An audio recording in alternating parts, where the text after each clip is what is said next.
É um tema bastante extenso e, portanto, teve que ser feita alguma seleção para apresentar cá hoje e não significa que mais tarde não se possa retomar ou voltar a este tema e abordar algumas particularidades. O objetivo é falarmos de porque é que os doentes em cuidados intensivos precisam de monitorização hemodinâmica, quais são os tipos de monitorização hemodinâmica que dispomos atualmente e terminar com algumas mensagens finais. E começando então pelo motivo pelos quais os doentes precisam de monitorização hemodinâmica em cuidados intensivos, a primeira coisa é que um doente crítico, à partida, é um doente que está hemodinamicamente instável ou em grande risco de se tornar hemodinamicamente instável, por vários motivos, por hipovolemia, por disfunção cardíaca, por alterações da função vasomotora, e isto tudo perpetua uma disfunção de órgão que poderá levar a uma falência multiorgânica e, eventualmente, à morte do doente. E nós dispomos de determinadas armas, nomeadamente fluidoterapia, suporte vasopressor ou suporte inotrópico, para ajudar a tratar a disfunção de órgão ou para evitar o desenvolvimento desta disfunção de órgão. E por isso a monitorização hemodinâmica acaba por surgir como um guia, uma ajuda na gestão da terapêutica do doente crítico. Para isso estão disponíveis inúmeras técnicas de monitorização, umas mais invasivas do que outras, e cada uma delas com as suas vantagens e desvantagens. E, portanto, quais são os tipos de monitorização que dispomos? Este dispositivo é uma organização que consegui criar para ser mais fácil guiarmos esta apresentação. Dispomos de monitorização mais clínica ou mais básica, embora não seja toda a que está aí não seja clínica, mas é uma monitorização hemodinâmica mais básica. Depois dispomos de monitorização cardiovascular baseada em pressão. E depois dispomos de monitorização hemodinâmica mais avançada, que nos permite ter o débito cardíaco monitorizado, que pode ser mais ou menos invasiva. Começando então pela parte de monitorização mais básica, a eletrocardiografia contínua é uma coisa que todas as unidades dispõem, todos os hospitais dispõem, permite-nos avaliar a frequência cardíaca e o ritmo de forma contínua. Aqui na nossa unidade nós podemos ter os doentes monitorizados com 3 derivações, mas em caso de necessidade podemos sempre avançar para 5 ou mais derivações se for necessário, e é uma coisa que está disponível em qualquer unidade, bem como a pressão arterial não invasiva. A pressão arterial não invasiva, a título de curiosidade, a primeira vez que foi medida a pressão arterial sistólica remonta ao ano de 1896 e foi feito com manómetro, portanto o cuff era insuflado e o pulso palpado e, portanto, quando o cuff era desinsuflado, a primeira palpação de pulso corresponderia então à pressão arterial sistólica. E é com base nisto que depois Nikolai Korotkov, em 1905, acrescenta a este método o estetoscópio e conseguimos ter a primeira medição de pressão arterial diastólica. Hoje em dia nos hospitais dispomos de métodos automáticos, nomeadamente aquele que mais se utiliza num hospital é o método de oscilometria, que é um ajuste ao método de Korotkov. Ele vai detectar no cuff oscilações de pressão quando o cuff é desinsuflado e a amplitude de oscilação, que vai aumentando entre a pressão arterial sistólica e a pressão arterial média e vai diminuindo entre a pressão arterial média e a pressão arterial diastólica, que conseguimos ter uma medição de pressão arterial média, que corresponderá à máxima amplitude de oscilação. E isto é que é, na realidade, o valor fidedigno destes dispositivos.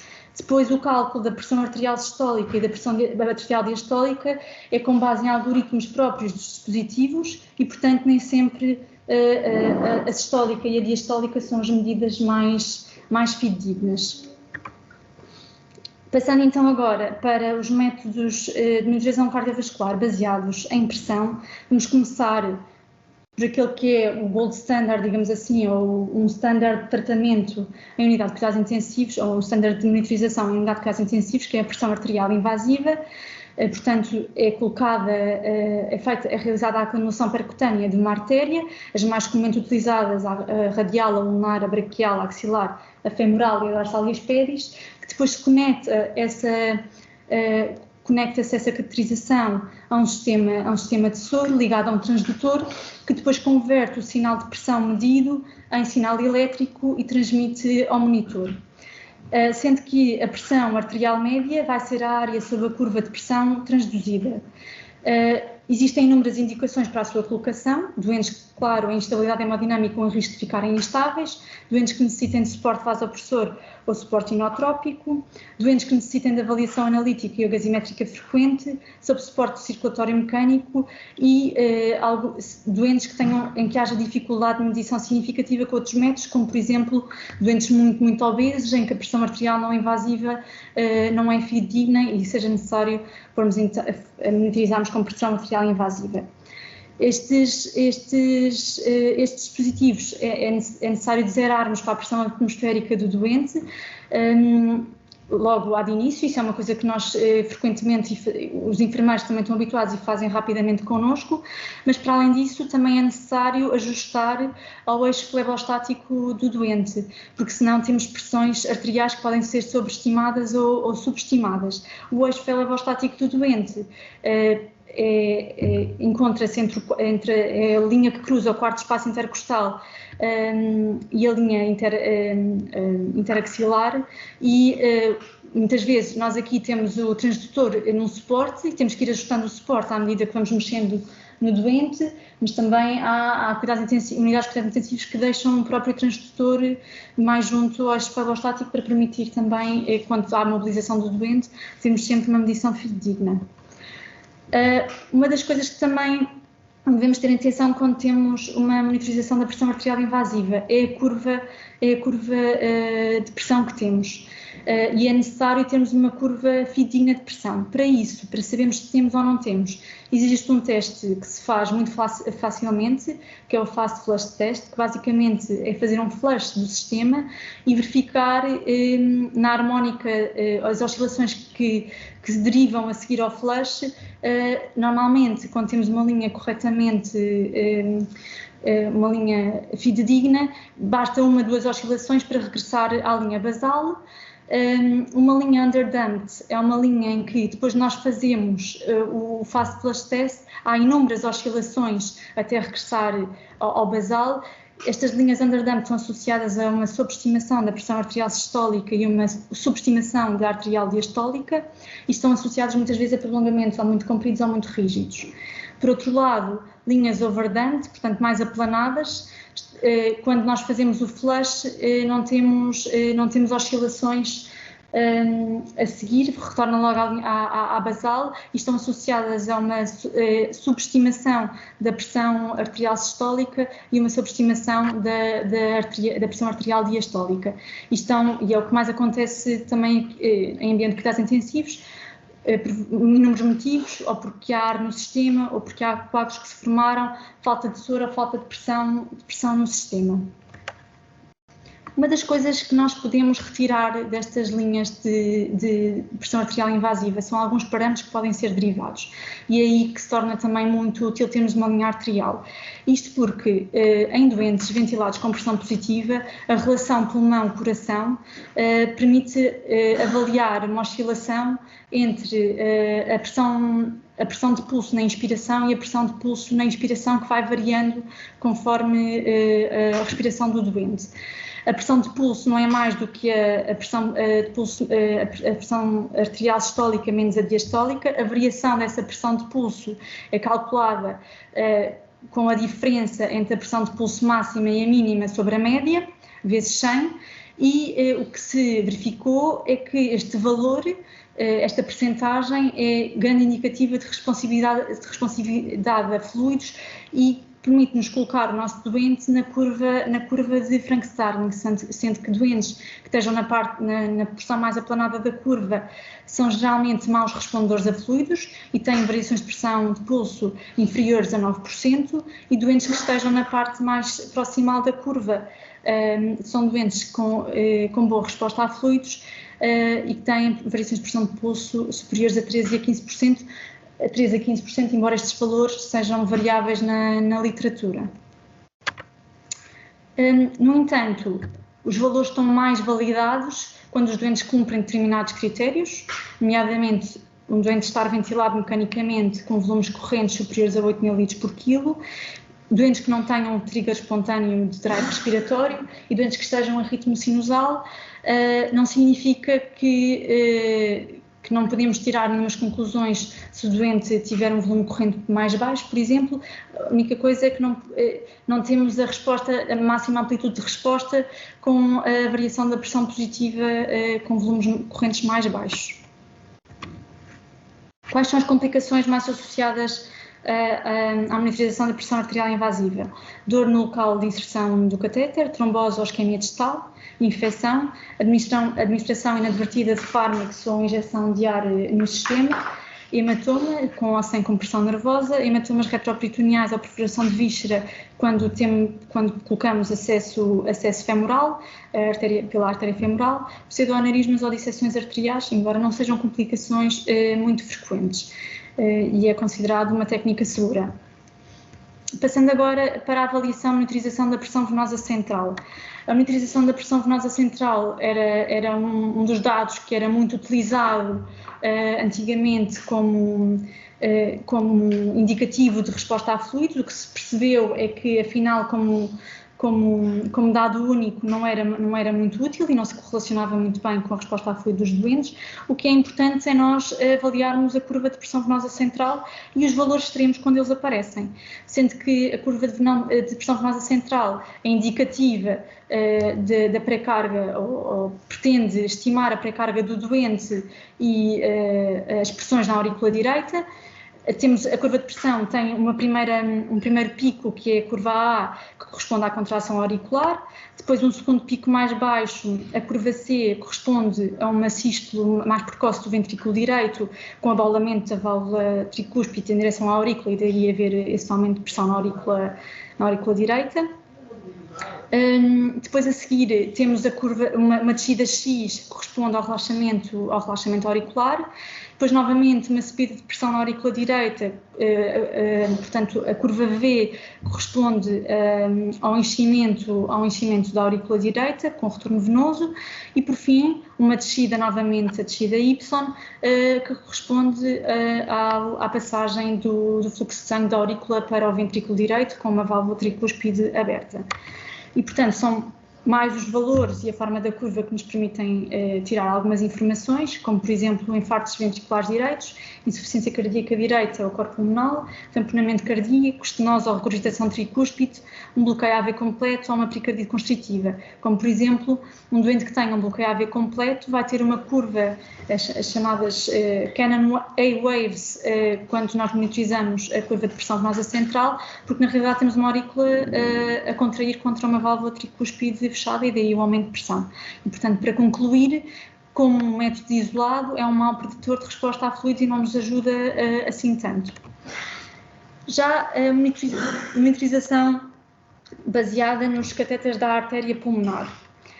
Era uma coisa que também era muito frequentemente utilizada há uns anos atrás em unidade de cuidados intensivos. Hoje em dia também existem métodos menos invasivos que nos permitem dar, ou que nos dão as mesmas, ou pretendem dar as mesmas informações que os catéteres da artéria pulmonar, embora não haja indicações, uma lista de indicações fixas para a colocação de um catéter da artéria pulmonar, porque tudo depende daquilo que nós queremos saber do doente em questão.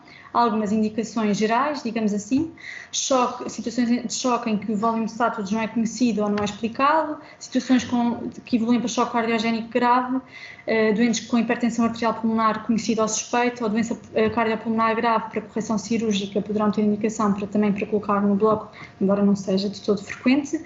Em termos de contraindicações, temos contraindicações absolutas, infecção no local de inserção do catéter, presença de um dispositivo de assistência ventricular direito ou colocação do catéter durante o bypass cardiopulmonar. Existem inúmeras contraindicações relativas, algumas delas, doente que tenha coagulopatia grave, trombocitopenia grave, distúrbios eletrolíticos ou ácido de base graves, pelo risco também de arritmias durante a colocação do catéter, como por exemplo doentes que tenham bloqueio bloqueio de ramo esquerdo completo também tem maior risco de evoluir para bloqueio AV completo durante a colocação do catéter. E que informações é que o catéter da artéria pulmonar nos dá? Existem medições diretas que podemos fazer com a colocação do catéter, nomeadamente a medição de pressões intracardíacas direitas, a medição da pressão arterial pulmonar, a medição da pressão da oclusão capilar pulmonar e depois as medições indiretas com base nestas medições diretas, fazendo os cálculos. Eu não estive cá presente quando colocaram o catéter da artéria pulmonar neste doente que fizeram este mês. Vi o vídeo, que é espetacular, é precioso, e não sabia que era tão visível esta variação na curva de pressão quando nós colocamos um catéter da artéria pulmonar. Nós podemos colocar os catéteres de duas formas.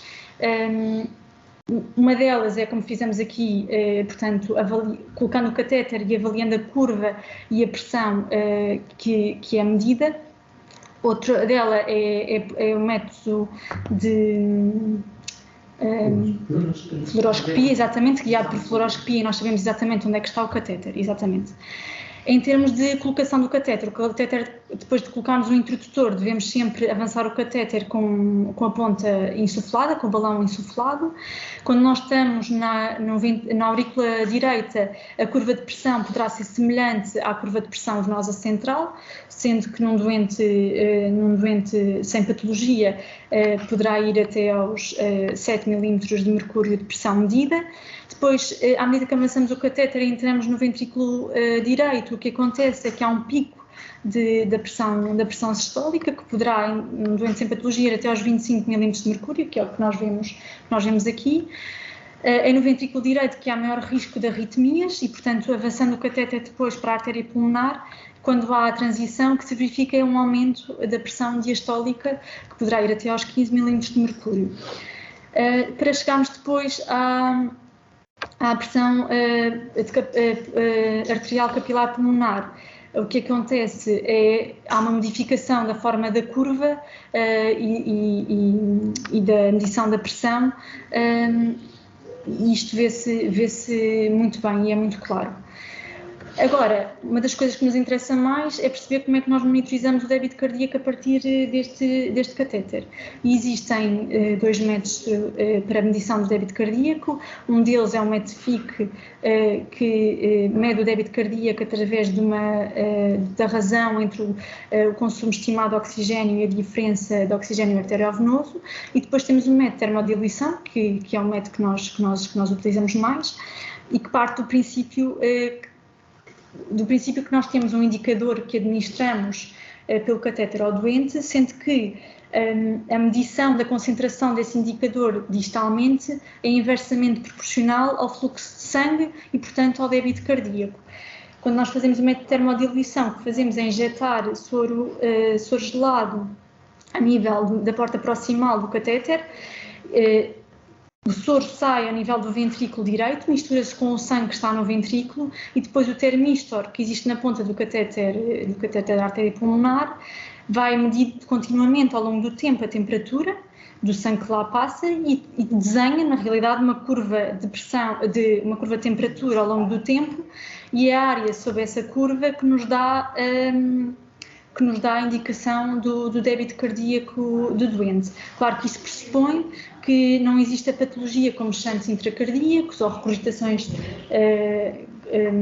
tricúspides graves, que depois não nos permitem tirar a correta ilação destas medições. Passando agora para a monitorização de débito cardíaco com métodos um bocadinho menos invasivos do que a colocação no catéter da artéria pulmonar, foram desenvolvidos inúmeros métodos de medição do débito cardíaco. Existem 3 grandes grupos. Um deles é os dispositivos com base na diluição de lítio, o LiTCO, portanto, que usa a diluição do lítio para monitorizar, para a medição do débito cardíaco. Isto está está dependente da injeção de lítio tanto por veia periférica como por veia central. Depois temos os outros métodos de termodiluição, como o pico ou o volume view, que é aquilo que está disponível no serviço, que faz a análise do contorno de pulso de curva de termodiluição transpulmonar para calibração com base no soro frio e precisa da injeção de soro frio através de uma veia central. E por fim temos dispositivos que fazem a transdução da curva de pressão arterial com dados que nos solicitam lá de início, nomeadamente para formação de algoritmos, nomeadamente o sexo, a idade, a altura, o peso e a área de superfície corporal do doente, e com base apenas na linha arterial conseguem fazer uma estimativa, um cálculo do débito cardíaco. No entanto, todos estes dispositivos acabam por depender de um sinal arterial ótimo e, portanto, linhas que estejam under e overdamped, doentes que tenham múltiplas arritmias ou regurgitações aórticas graves acabam por não ter estes métodos, esta avaliação tão fidedigna. Esta tabela, a única coisa que pretendia mostrar é que, efetivamente, o sistema de pico requer calibração através da administração de soro por um CVC e, portanto, requer que o doente tenha uma linha arterial e CVC.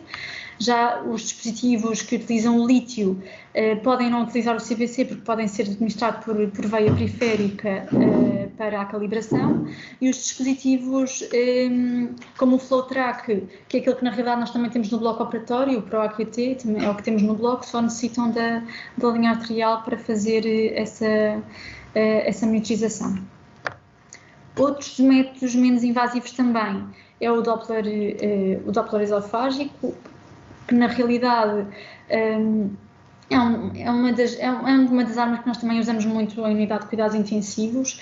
Eles fazem o cálculo do débito cardíaco com base no Doppler e na velocidade do fluxo de sangue avaliado por Doppler. No entanto, uma das preocupações é que as medições podem não ser muito fidedignas de acordo com o posicionamento do doente, portanto pode haver condições subótimas de avaliação em unidade de cuidados intensivos destes doentes. Já a monitorização não invasiva começam a aparecer cada vez mais. Uma delas que apareceu recentemente é a bioimpedância torácica.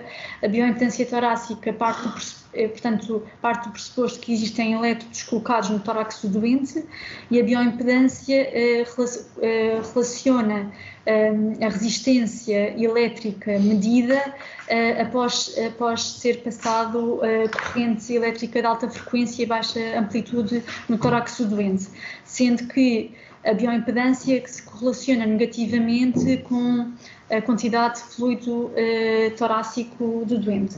Qual é o maior problema deste método? Um deles era interferências, nomeadamente em contexto de bloco operatório, interferências com o bisturi elétrico, e que tornava o método muito pouco fidedigno. E outra das preocupações é também o que nós chamamos de ruído de água extravascular, ou seja, não consegue medir apenas o débito cardíaco, ele avalia todo o fluido torácico do doente, e foi por isso que mais recentemente a tecnologia acabou por evoluir e agora existe a biorreatância torácica, que é uma modificação da tecnologia da bioimpedância, que em vez de dar uma corrente fixa, de voltagem fixa ao doente, vai dando variações de voltagem ao doente, e a resistência que se mede no doente é um shift quando se altera a voltagem, sendo que esse shift de medição está associado está mais corretamente associado ao débito cardíaco, e foi isso que os estudos demonstraram. Portanto, alternando a voltagem administrada ao doente, conseguimos medir alterações no fluxo pulsátil que está correlacionado com o débito cardíaco.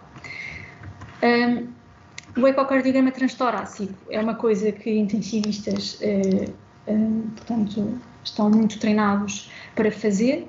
Permite a medição direta do débito cardíaco através do mesmo método Doppler que se utiliza para a avaliação do Doppler transesofágico, mas também permite uma coisa positiva, que é a visualização das estruturas cardíacas no momento, e portanto permite a avaliação da cinética segmentar, da cinética global do coração. A principal desvantagem é que, como qualquer método ecográfico, é operador dependente e as características do ecocardiograma podem ser subótimas em doentes em unidade de cuidados intensivos.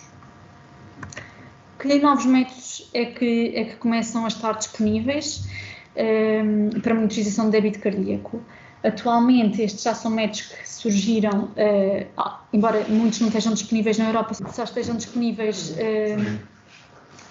nos Estados Unidos, e embora estes provavelmente não sejam métodos que terão, se calhar, muito espaço em unidade de caso intensivo, porque a maioria dos doentes vai precisar de uma linha arterial, nem que seja para avaliação gasimétrica e analítica frequente, pode ser útil em ambiente de bloco operatório quando não necessitamos efetivamente de linhas. A maioria destes métodos utiliza o método de oscilometria para retirar informações para depois aplicar nos algoritmos, nos mesmos algoritmos que são usados nos outros dispositivos, para ter uma monitorização contínua do débito cardíaco. E, portanto, só para concluir, as mensagens que gostaria de deixar desta apresentação.